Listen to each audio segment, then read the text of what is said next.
LNCT group द्वारा आज शिक्षक सम्मान समारोह का आयोजन किया गया। कार्यक्रम में जिले के सांसद विवेक बंटी साहू ने शिरकत की।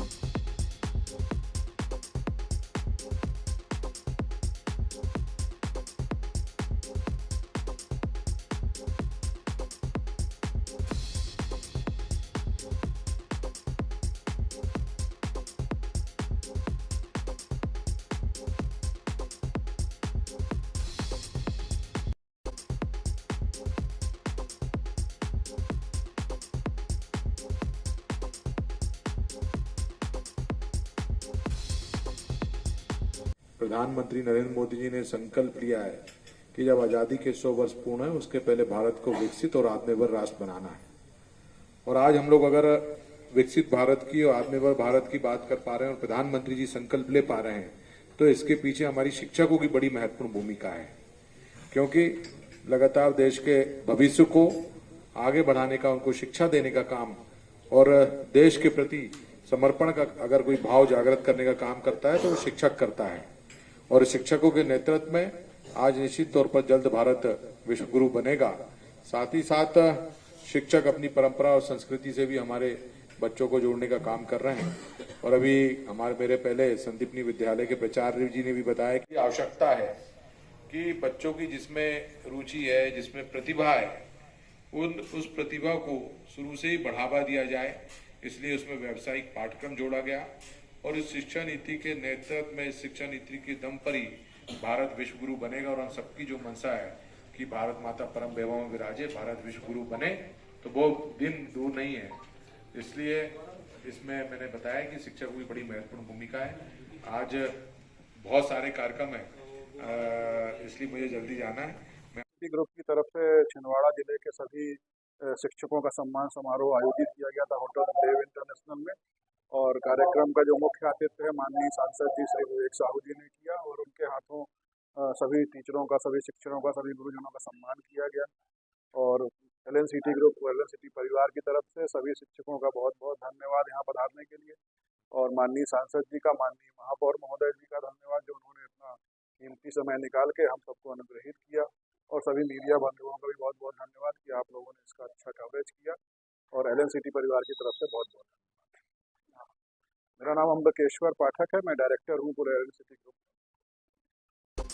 बीती रात पैसे के लेन देन को लेकर एक युवक के साथ जमकर मारपीट की गई। युवक को गंभीर अवस्था में जिला अस्पताल में भर्ती कराया गया है, जहां उसका इलाज जारी है।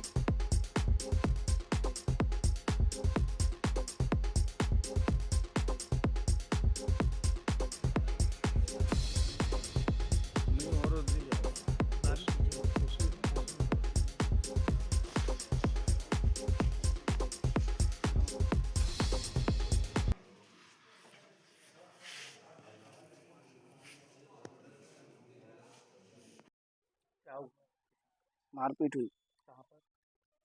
अमरवाड़ा से लौट रहा था शारदा बनगांव के पहले, उनने गाड़ी के सामने गाड़ी लगाया, रिक्की खंडूजा ने, और निकाल के मारा बेसबॉल से। और फिर क्या हुआ? उसके बाद उनने गाड़ी में बैठाया मुझको जबरदस्ती, गन निकाल के टिकाया माथे पे और बोला गाड़ी में बैठ रहा है कि नहीं तो गोली मार दूंगा। उसके बाद परासी ले गया बल्ले बल्ले ढाबे, वहाँ पे भी मारपीट हुई।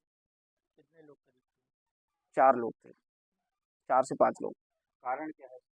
इसका कारण ये है कि मैंने उससे पेमेंट लिया था 20 लाख रुपए, वो सॉरी 52 लाख रुपए अकाउंट में।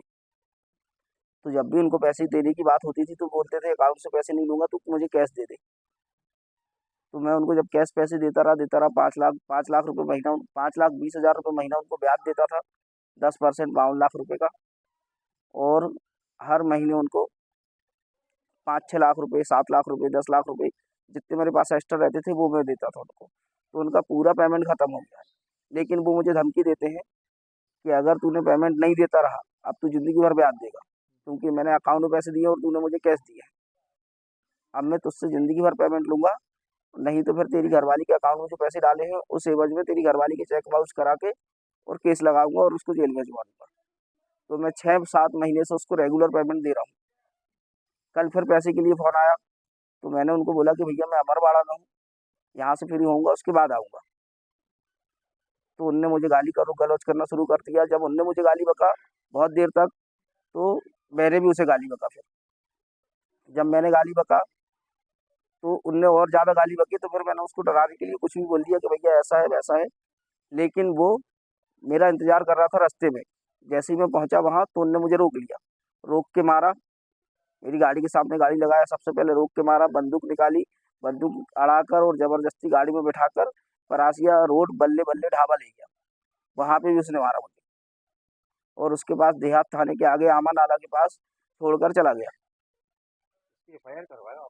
इसकी एफआईआर कराने की रात भर से कोशिश कर रहा हूँ मैं, लेकिन रात में जैसा अपन को ये पूरा मामला मैं बता रहा हूँ तो वो एफआईआर लिखने के लिए तैयार नहीं है। वो बोल रहा है ऐसे नहीं लिखी जाएगी, ऐसे लिखी जाएगी, ऐसा नहीं होगा, ये होगा। मैं बोल कुछ रहा हूँ, लिख कुछ जा रहा था। अभी भी मुझे पता नहीं है कि एफआईआर में लिखा कहाँ है, लिखा क्या है। देशराज धानुक उर्फ देवा। देवा उर्फ देशराज बंसल, जो कि चंदन गांव का रहने वाला है, ये अभी थाने पर आया है। इसलिए काफ़ी चोट लगी हुई है। इसका ये कहने वाला है कि भाई मैं अमरवाड़ा गया हुआ था, अमरवाड़ा से जब मैं लौट रहा था तो रिकी खंडूजा नाम का जो व्यक्ति है, जो प्रासिया का रहना है ऐसा उसने बताया है। उसने उसे फ़ोन किया कि तू कहाँ है। उसके बाद उन्होंने बताया कि मैं अमरवाड़ा से लौट रहा हूँ। तो इसको सारना और बनगांव के बीच में उसने रोका, वहाँ पे उसके साथ मारपीट करी। फिर उसे वहाँ से उठा के ले गया और बल्ले बल्ले ढाबा है परासी रोड में, वहाँ पे उसके साथ मारपीट करी। उसके बाद उसे छोड़ा गया। छोड़ने के तत्काल उपरांत बाद फिर वो यहाँ पे अभी कंप्लेंट लिखा है, जिसकी एमएलसी कराई जा रही है, और जो भी बातें जैसी भी सामने आती है उसके अनुसार कार्रवाई की जाएगी। सर प्रार्थी ने मारपीट का घटनाक्रम क्या बताया था? मैंने अभी बताया आपको कि सबसे पहले वहाँ सारना में उसके रोक के मारा, फिर वहाँ से बल्ले बल्ले ढाबे में ले गया, फिर वहाँ उसने मारा। ऐसा उसने ज़्यादा क्रम बताया। प्रार्थी ने हमें भी बताया लेन देन का कुछ मामला। हाँ, लेन देन का इनका मामला, कुछ ब्याज का पैसों का इनका आपस का मामला है, उस वजह से इनका झगड़ा हुआ है। सतपुड़ा विधि महाविद्यालय में भारतीय मजदूर संघ द्वारा तृतीय त्रिवार्षिक जिला सम्मेलन का आयोजन किया गया और शाखा लगाते थे तो लोग कहते थे कि डॉक्टर साहब हेड गवार हैं। तो वास्तव में आपको मालूम है डॉक्टर साहब के बाद में संघ का जो व्यक्ति निर्माण का कार्य चल रहा था उसमें कुछ विशेष प्रारंभ हुआ, और हमारे ड्यूटी सर संचालक श्री गुरुजी डॉक्टर माधव हमले का प्रभाव था, लाल सलाम की गोली थी, और चाहे जो मजबूरी हो हमारी मांगे पूरी हो। भारतीय मजदूर संघ जिला समिति के द्वारा अपना तृतीय जिला अधिवेशन का आयोजन संपन्न किया जा रहा है। इस आयोजन का जो उद्देश्य है वह पिछले 3 साल 22, 23, 24 और 25 में भारतीय मजदूर संघ ने केंद्र प्रदेश के निर्देशों पर जो कार्रवाई की उन पर विचार करना, उन पर विचार मंथन करना, और जो हमने पिछले 3 सालों में नई यूनियनों के पंजीकरण के लिए जो लक्ष्य निर्धारित किया था उसको प्राप्त करने के पश्चात इस वर्ष की मतलब वर्ष 26 की कार्य योजना, जिले की कार्य योजना बनाना, ये हमारा मुख्य विषय बिंदु है आज के जिला सम्मेलन का। और इसी जिला सम्मेलन के अंतर्गत पिछले 3 वर्षों में जो जिले में प्रगति हुई उसका प्रतिवेदन हमारे जिला मंत्री अर्जुन भारती जी रखेंगे द्वितीय सत्र में। साथ ही पिछले 3 साल में जो भी हमने अपनी आर्थिक गतिविधियां संपन्न की